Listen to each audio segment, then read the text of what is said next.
Good morning friends. कभी आपने सोचा है कि ऐसा क्यों होता है कि आप बार बार एक इमोशनल ट्रैप में इमोशनल फूल्स बनते रहते हो और लाइफ में लोग आपका फ़ायदा उठाते रहते हैं। ऐसा क्यों होता है?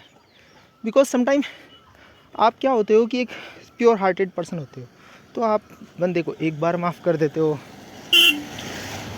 2 बार माफ़ कर देते हो, तीसरी बार भी माफ़ कर देते हो, पर इन बिटवीन वो बंदा हर बार आपके साथ कुछ ना कुछ चीटिंग करता रहता है और आपको ट्रैप करता रहता है। सबसे पहली चीज़ तो ये है कि भाई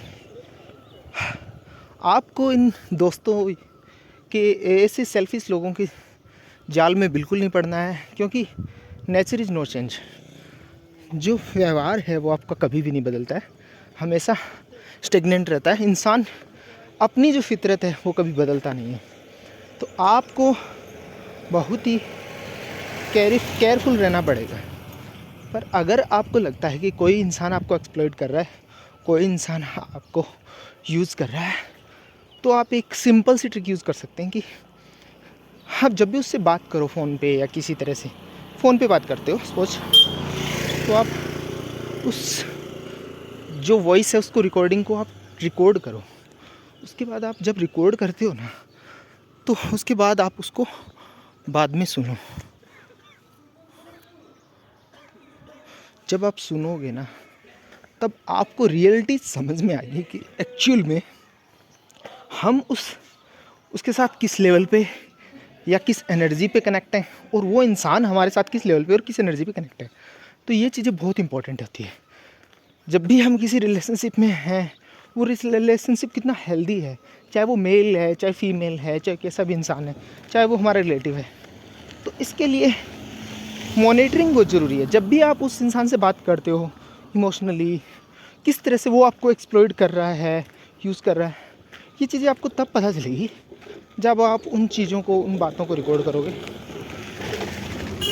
और बाद में आप जब सुनोगे तो न केवल आपकी रिलेशनशिप इम्प्रूव होगी इससे, बल्कि आपको पता भी चलेगा कि आप खुद किस तरह के व्यक्ति हो और आपको अपनी कम्युनिकेशन स्किल में किस तरह के सुधार करने चाहिए, ताकि सामने वाला व्यक्ति आपको इमोशनल फूल न बना सके। क्योंकि ये जो इमोशनल इंटेलिजेंस है ना, बहुत इम्पोर्टेंट है। क्योंकि कोई भी इंटेलिजेंट इंसान जब तक इंटेलिजेंट नहीं होता, जब तक वो इमोशनल इंटेलिजेंट नहीं है। Emotional intelligent in the sense क्या होता है कि लोग छोटे छोटे एहसान करके ना आपके ऊपर बड़े बड़े दावे थोपते हैं और सही टाइम आने पे आपको चूस लेते हैं। आपकी जो ओरा है, जो आसपास जो एनर्जी है, उसके अंदर बार बार घुसने की कोशिश करते रहते हैं वो लोग। आपकी मेंटल पीस को वो खाने की कोशिश करते रहते हैं, आपकी मेंटल पीस को हरास करने की कोशिश करते रहते हैं। इन सब चीज़ों से तभी बचा जा सकता है जब हमारे पास एक वाइल्ड और ओपन थिंकिंग होगी। जब समटाइम हम क्या होता है कि जब हमें कोई मॉनिटर कर रहा होता है तो वी परफॉर्म बेटर, पर जब हमें कोई मॉनिटर नहीं कर रहा होता, इन दैट केस हम क्या करते हैं, अच्छे से परफॉर्म नहीं कर पाते हैं। हम बहुत ही लेथार्जिक हो जाते हैं, हम बहुत ही आलसी हो जाते हैं। और कोई भी टास्क अगर हमें मिलता है इस सिचुएशन में, तो उस टास्क को हम अच्छे से परफॉर्म नहीं कर पाते हैं, और नहीं हम जो टारगेट लाइफ में, जो गोल्स लाइफ में सेट किए हैं, उनको हम फुलफ़िल कर पाते हैं। तो इसके अंदर यही बताना चाहूँगा कि आज से अपने आप को मॉनिटर करना सीखो।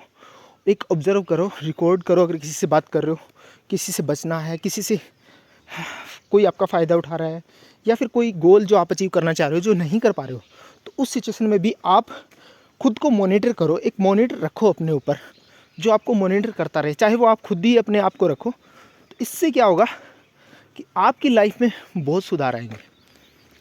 आज के लिए इतना ही, मिलते हैं नेक्स्ट वीडियो में। Thank you.